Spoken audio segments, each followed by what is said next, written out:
الحمد لله والصلاة والسلام على رسول الله أما بعد أعوذ بالله من الشيطان الرجيم وهو الذي وهو اور وہی ہے الذي جس نے خلق پیدا کیا السماوات آسمانوں کو والارض اور زمین کو فی ستتی ایام 6 دنوں میں فی ستتی ایام 6 دنوں میں وکانا اور تھا عرشہ اس کا تخت علی الماء پانی پر لیبلوکم تاکہ وہ تمہیں آزمائے ایکم تم میں سے کون احسن زیادہ اچھا ہے عملاً عمل میں وَلَئِن اور یقیناً اگر قلتا آپ کہیں انکم بے شک تم مبعوثون اٹھائے جانے والے ہو من بعد الموت موت کے بعد لیقولن تو ضرور ہی کہیں گے الذین وہ لوگ جنہوں نے کفر کیا ان نہیں ہے ھذا یہ الا مگر سحر جادو مبین کھلا۔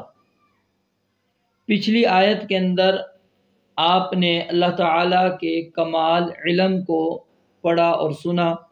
اس آیت میں اللہ تعالیٰ نے اپنی قدرت کے کمال کو بیان کیا ہے۔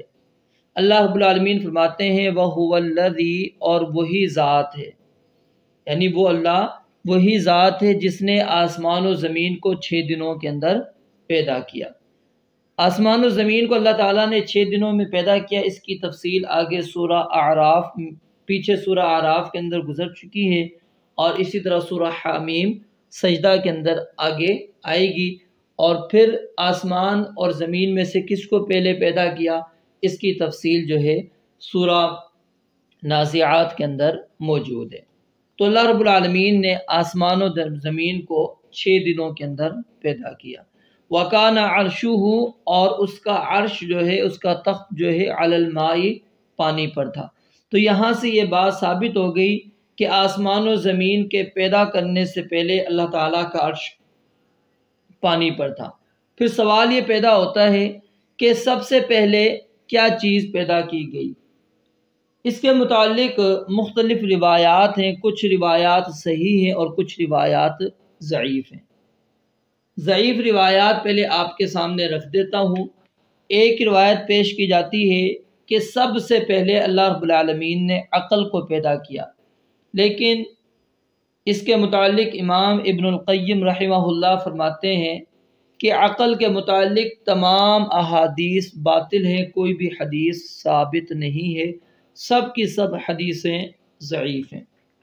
اور اسی طرح ایک روایت سنن ترمذی حدیث نمبر 3109 اور ابن ماجہ 182 نمبر پر موجود ہے کہ نبی علیہ السلام سے پوچھا گیا مخلوق کی پیدائش سے پہلے ہمارا پروردگار کہاں تھا؟ تو اس کے جواب میں آپ علیہ السلام نے فرمایا کہ اللہ رب العالمین ایک نامعلوم چیز میں تھا، اس کا اوپر خالی تھا، اس کے نیچے بھی خالی تھا۔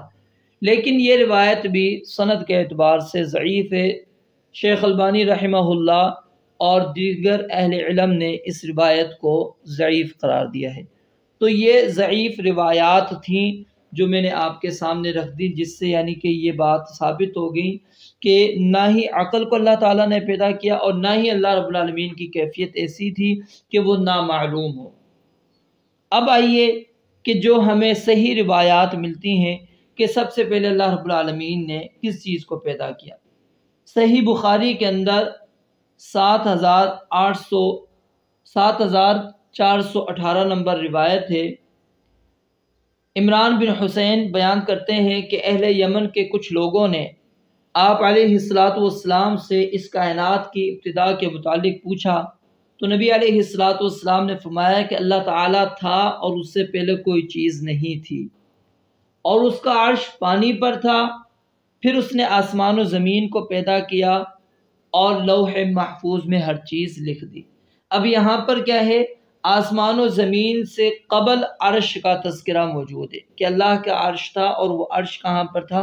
پانی پر۔ اور قرآن مجید کے اندر بھی یہی بات اللہ رب العالمین نے بیان کی کہ وَكَانَ عَرْشُهُ عَلَى الْمَاءِ، کہ آسمان و زمین کی تخلیق سے قبل اللہ کا عرش وہ کس پر تھا؟ پانی پر تھا۔ اسی طرح عبداللہ بن عمر رضی اللہ تعالیٰ عنہما بیان کرتے ہیں کہ نبی علیہ الصلوۃ والسلام نے فرمایا کہ اللہ تعالیٰ نے مخلوقات کی تقدیریں آسمان و زمین کے پیدا کرنے سے 50,000 سال پہلے لکھ دیں، اور اس کا عرش پانی پر تھا۔ آسمان و زمین کی تخلیق سے قبل 50,000 سال قبل اللہ رب العالمین نے تقدیریں کیا ہیں؟ لکھ دیں، اور اس کا عرش کدھر تھا؟ پانی پر۔ اور یہ صحیح مسلم کے اندر موجود ہے، 2653 روایت نمبر ہے۔ اب اسی طرح آگے آ جائیے، ابو داود کے اندر 4700 اور جامع ترمذی کے اندر 3319 کے اندر موجود ہے۔ عبادہ بن صامت رضی اللہ تعالیٰ عنہ بیان فرماتے ہیں کہ میں نے نبی علیہ الصلوۃ والسلام سے سنا کہ اللہ تعالیٰ نے سب سے پہلے جو چیز پیدا کی وہ قلم تھا، اس کو فرمایا کہ لکھ۔ اس نے کہا اے میرے رب میں کیا لکھوں؟ فرمایا ہر چیز کی تقدیریں لکھ یہاں تک کہ قیامت قائم ہو۔ تو یہ حدیث کیا ہے؟ صحیح ہے، اور امام البانی رحمہ اللہ نے بھی اس کو صحیح قرار دیا ہے۔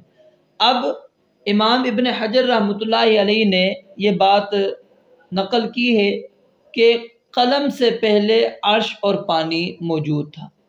اللہ تعالیٰ نے قلم سے پہلے کس کو پیدا کیا؟ عرش اور پانی کو، اور اس کے پھر کچھ دلائل انہوں نے فتح الباری کے اندر کتاب بدء الخلق کے اندر انہوں نے نقل کیے ہیں۔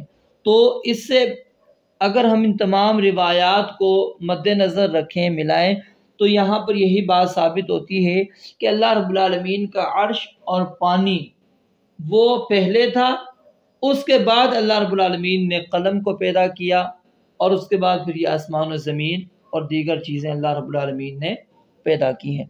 تو فرمایا وَكَانَ عَرْشُهُ عَلَى الْمَاءِ، اور اس کا عرش، اس کا تخت کس پر تھا؟ پانی پر تھا۔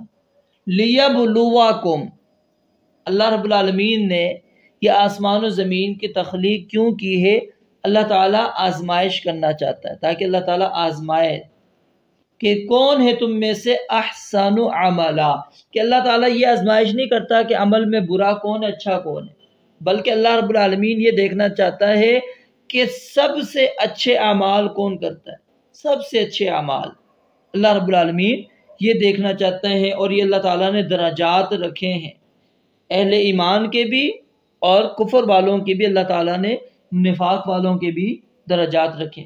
اب ہمیں یہ کیسے پتہ لگے گا کہ سب سے اچھا عمل کون سا ہے؟ اس کے لیے دو بنیادی شرطیں ہیں۔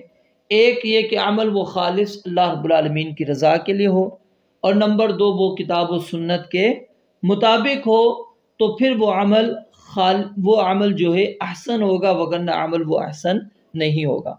اب اللہ رب العالمین نے اپنے علم کی وسعت اور اس کی قدرت کا تذکرہ کرنے کے بعد یہ دلائل دی اللہ تعالیٰ نے کہ میری قدرت دیکھو، میرا علم دیکھو، میں نے یہ ساری چیزیں پیدا کی۔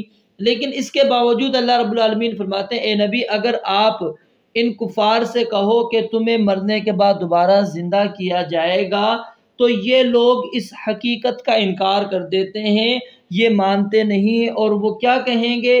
ان ھذا الا سحر مبین، یہ تو واضح کھلم کھلا جادو ہے۔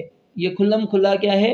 جادو، یعنی اللہ کی اتنے کمال علم، کمال قدرت اور اتنے دلائل دیکھنے کے باوجود بھی یہ لوگ مرنے کے بعد دوبارہ زندہ ہونے کا یقین نہیں کرتے، حالانکہ قرآن کریم کے اندر کئی آیات اس چیز پر دلالت کرتی ہیں کہ اللہ رب العالمین مرنے کے بعد انسان کو دوبارہ زندہ کریں گے، قیامت قائم ہوگی۔ رب العالمین سے دعا ہے اللہ تعالیٰ سمجھنے اور عمل کرنے کی توفیق عطا فرمائے۔ وآخر دعوانا الحمدللہ رب العالمین۔